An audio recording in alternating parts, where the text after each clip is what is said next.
Hello history buffs, and welcome back to the channel. Today we're re-diving into a conflict that might not be as famous as the World Wars, but was incredibly significant at the turn of the 20th century, the Boer War, fought between 1899 and 1902.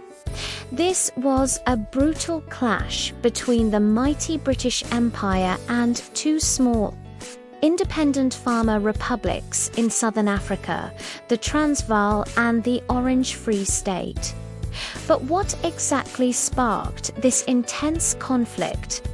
Why did Britain, a global superpower, go to war with these relatively small states?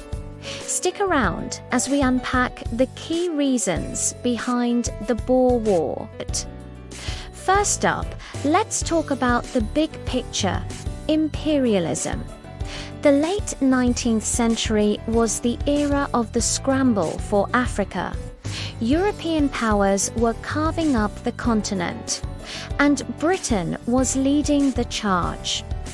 British imperialists, like the famous Cecil Rhodes, had a grand vision of an unbroken line of British territory stretching from Cape Town in the south all the way to Cairo in the north. The two Boer republics, sitting right in the middle of this path, were seen as a major roadblock to this ambitious plan. For the British Empire, controlling this region wasn't just desirable, it was seen as essential for consolidating its power in Africa. The independence of the Boers was a direct challenge to Britain's dream of total dominance. Now, let's follow the money, because the second major cause was pure, glittering gold. In 1886, one of the world's largest gold deposits was discovered in the Transvaal almost overnight. The previously quiet agricultural republic became a global hotspot for wealth. This discovery triggered a massive gold rush, and thousands of foreigners, mostly British, flooded into the area. These newcomers were called Uitlanders, which simply means foreigners. They quickly came to outnumber the local Boer population in some areas. Yet the Boer government, led by the stern president Paul Kruger, was wary. Kruger's government denied the Uitlanders political rights, like the right to vote, fearing they would eventually take over the republic from within. Britain loudly protested this, framing it as a human rights issue. But let us be honest behind the claims of fighting for the Uitlanders.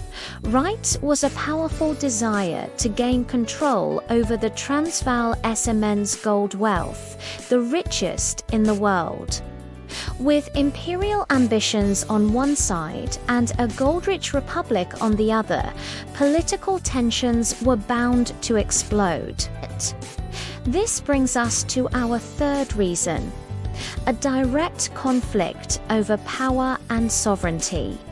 The Boers, who were descendants of Dutch settlers, had fought for their independence from British rule before and were determined to keep it. They cherished their unique Afrikaner culture, language, and way of life. On the other hand, Britain was not used to being defied and wanted to assert its authority or suzerainty over the entire region. Numerous diplomatic conferences and negotiations failed to find a middle ground.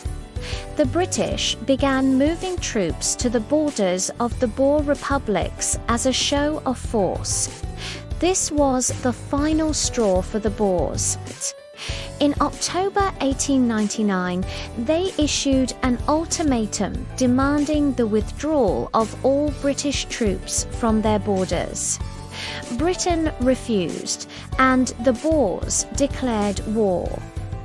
Beneath all the politics and economics, there were also powerful cultural and ideological forces at play. The British Empire genuinely believed in its civilizing mission, a paternalistic idea that they were bringing progress and superior governance to the world. They often viewed the Boers as backward, stubborn farmers standing in the way of modernity. For their part, the Boers saw the British as arrogant, greedy invaders threatening their very identity and God-given right to their land. It was a classic clash of nationalisms. Both sides were fueled by a powerful sense of pride and a conviction that their cause was just. This deep-seated cultural divide made any real compromise nearly impossible and pushed both nations down the path to war. So, to wrap it all up, the Boer War wasn't caused by a single event. It was a perfect storm created by British imperial ambition, the magnetic pull of gold, a power struggle for regional dominance, and a profound clash of cultures and national pride. The war that followed was long and bitter, pioneering tactics like guerrilla warfare and concentration camps.